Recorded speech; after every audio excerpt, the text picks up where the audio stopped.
Premeditatio Malorum. Imagine the worst before it happens. Not to suffer twice, but to suffer less. There's a line from Seneca that sounds almost cruel at first. He robs present ills of their power, who has perceived their coming beforehand. Letters from a Stoic, letter 76. Think about that. The mind, instead of clinging to hope, deliberately walks into loss. You imagine the job falling apart, the relationship ending, the plan failing. You let the scene play out, calmly, deliberately. It sounds like anxiety training, like rehearsing disaster. But here's the twist. People who practice this don't become more anxious. They become harder to shake, less reactive, more grounded, because when reality finally moves, they've already been there. And nothing feels as shocking the second time. The modern problem this solves is simple. We are fragile in the face of uncertainty, not because life is harsher than before, but because we expect it to cooperate. We build silent assumptions that things will go smoothly, that people will stay consistent, that effort guarantees outcome. So when something breaks, it doesn't just hurt, it destabilizes us. We don't just deal with the event, we deal with the shock of it. Negative visualization removes the shock. It replaces naive optimism with prepared calm. The Stoics practiced this deliberately. Not as pessimism, but as training. Epictetus taught it plainly in the Enchiridion. When you kiss your child, say to yourself that you are kissing a mortal. Enchiridion 3. Not to detach from love, but to deepen it. Marcus Aurelius wrote in Meditations, begin each day by telling yourself, today I shall meet with interference, ingratitude, insolence. Meditations 2.1. Again, not cynicism. Preparation, and Seneca returned to it often. Nothing happens to the wise man against his expectation. Letters 76. This was not abstract philosophy.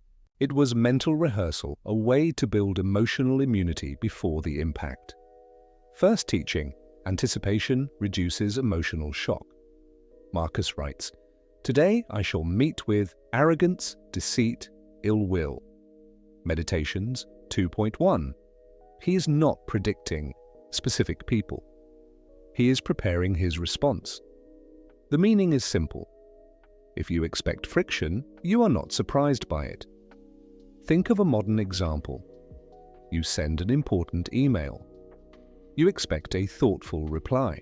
Instead, you get silence, or worse, a dismissive response. If you assumed smooth cooperation, the reaction hits harder than the event itself. But if you had already considered this might be ignored, it might be misunderstood, then when it happens, you adjust, not spiral. The practical application is small but powerful. Before any important action, pause for 30 seconds. Ask, what could go wrong here? Not to obsess, just to name it. Then ask, if that happens, how will I respond? You're not preventing the outcome, you're preloading your reaction. Second teaching, loss imagined becomes loss softened. Epictetus warns, never say about anything, I have lost it, but I have returned it. Enchiridion 11.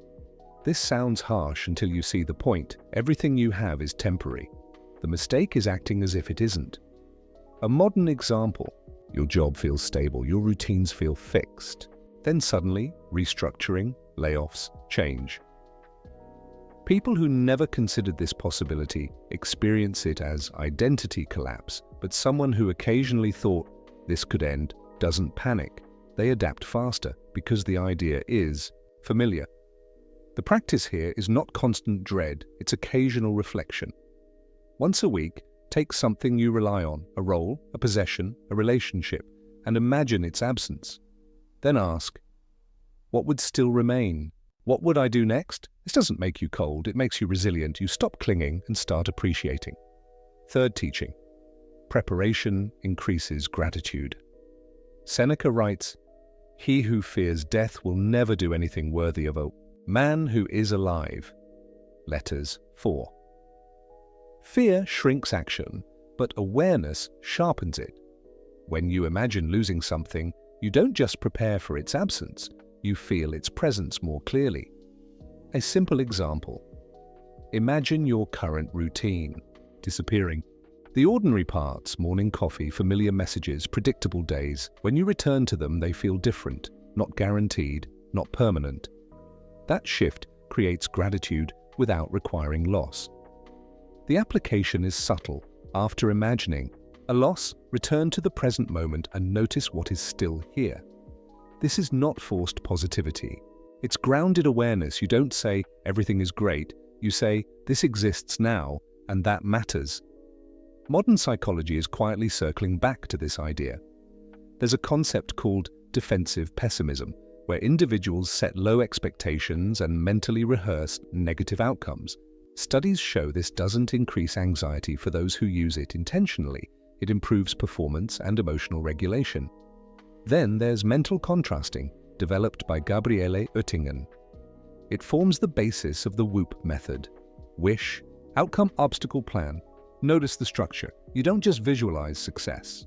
You also visualize the obstacle. You imagine what could block you and how you'll respond. This mirrors the Stoic method almost exactly. Instead of blind optimism, you pair vision with friction. Cognitive behavioral therapy uses a similar approach. It challenges catastrophic thinking, but it doesn't eliminate negative scenarios. It reframes them. What if this goes wrong? It becomes, if this goes wrong, what then? That shift is everything, because anxiety thrives on vague fear. But when fear is named, structured, and walked through, it loses intensity. The Stoics weren't suppressing thought, they were organizing it. They turned imagination from a liability into a tool. Here's a simple weekly exercise. Set aside 10 minutes, once. That's enough. Pick one area of your life that feels stable: work, health, a relationship. Step 1. Define it clearly. What are you relying on right now? Step 2. Imagine a disruption. Not the most extreme version, just a plausible one. Step 3. Walk it through. What happens next? What do you do in the first 24 hours? Step 4. Identify one action you would take. Write it down. Then step 5. Return to the present and notice what is still intact. That's it. You're not trying to feel worse. You're trying to feel prepared. And strangely, preparation often feels like calm. If this idea stays with you, there's a place to go deeper. Letters from a Stoic is one of the clearest windows into this practice. The tone is direct, personal, almost modern.